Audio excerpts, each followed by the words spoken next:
Today I wanted to talk about an issue in reintegration of offenders, which I believe is under examined, and that's the issue of fear. If we think about the necessity to create an enemy, we are driven by threat, something that we believe is threatening to us. And many offenders have come through the um, care system and have extremely traumatic early childhoods. So there's already fear from that. What has happened as a result of that is that gangs have formed where there is a mutual consent to see general society as the enemy. And we in general society have seen gangs as the enemy. We have also seen mental health presentations as the enemy. And they're the enemy because they threaten our sense of security.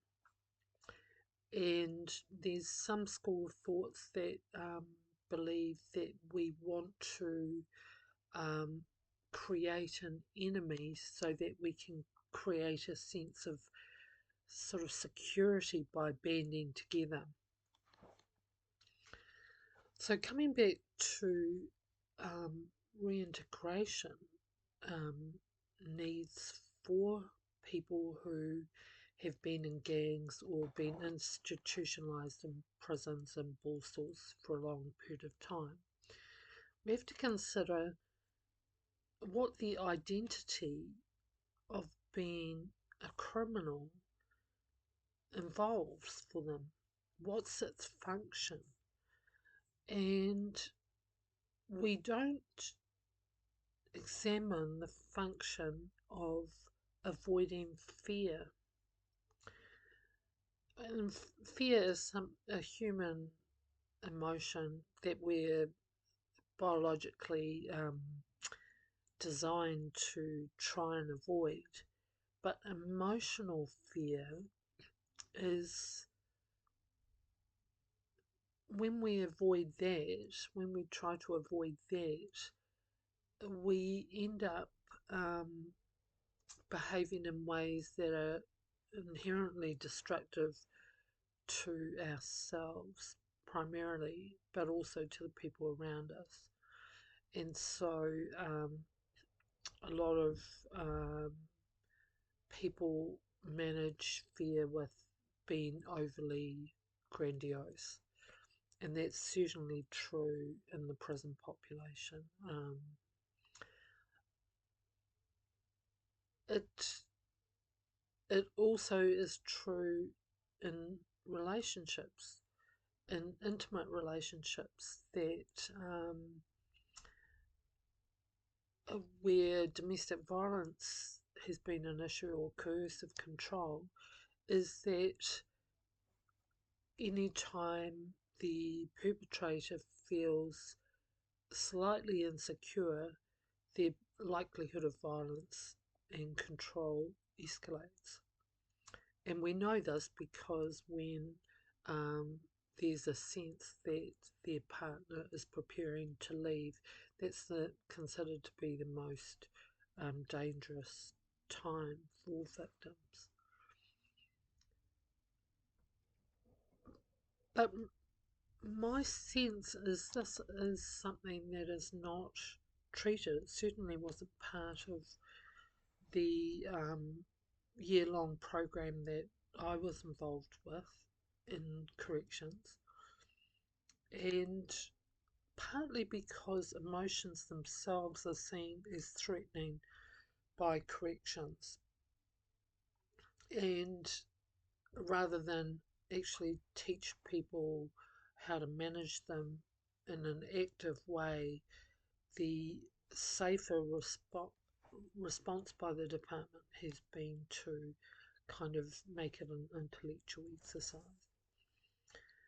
But the reality is that offenders, just like everybody else, are emotional beings. And when any of us are afraid, we have the potential to react instinctively. And this is what tends to happen. Um, so there's the basic premise on which um, criminal behaviour is based on, a fear response. So then, if we want people to stop being criminals, our current approach is to get them a job um, and expect them to survive on a low income after they've been living the life of Riley on a drug dealing income. So there's some practical things that we don't actually address, is how do you manage living on a much lower income, how, where people are left when they leave prison, how much support is available. So there's all those kind of things. But those aside, because those could be addressed better, but if we don't address fear, all the money we spend on this is kind of money down the drain. Because what we're asking people to do is to give up an identity which made them feel falsely strong. And when we expect them to do that without explaining what's involved in that, without giving them some skills to manage that, so that they have some confidence that they can do more than just react automatically from their limbic brain. We really are not actually achieving anything. All we're doing is keeping a status quo. And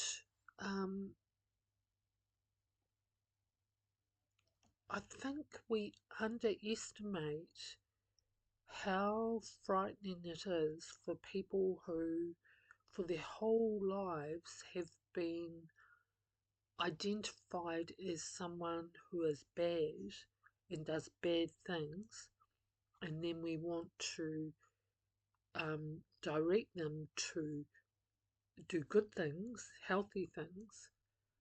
How frightening that is to someone, because it's actually altering their complete worldview from within themselves. We can do it intellectually, and that's what corrections attempts to do, but it doesn't really address the fundamental reason why they went into crime in the first place. So there's that. And what they fear will happen if they leave crime, or they leave the gang, or they stop having relationships where they control their partners. Who will they be, and how will they navigate their world? These are real questions, And it's not just offenders, it's also we have to consider the other side, which is how we do.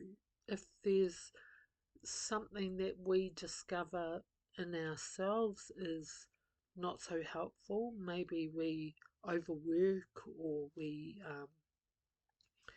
are codependent in relationships, and we have to change those behaviours if we want a more satisfying lifestyle. There is a resistance within us that is about fear of a more healthy identity, fear of the power of expanding our lives. And I think it's it's surprisingly widespread, um, fear.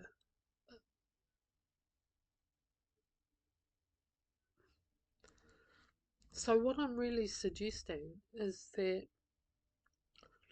programs to do with violence consider this up front, because in my view it's fundamentally under all criminal behaviour has a function of making people feel less frightened, making people feel less insecure, making people feel stronger, more powerful, um, relieving pain. And if we want to genuinely stop women and children, for the most part, and animals, property being harmed, we have to consider how we better um, help people to manage fear more constructively.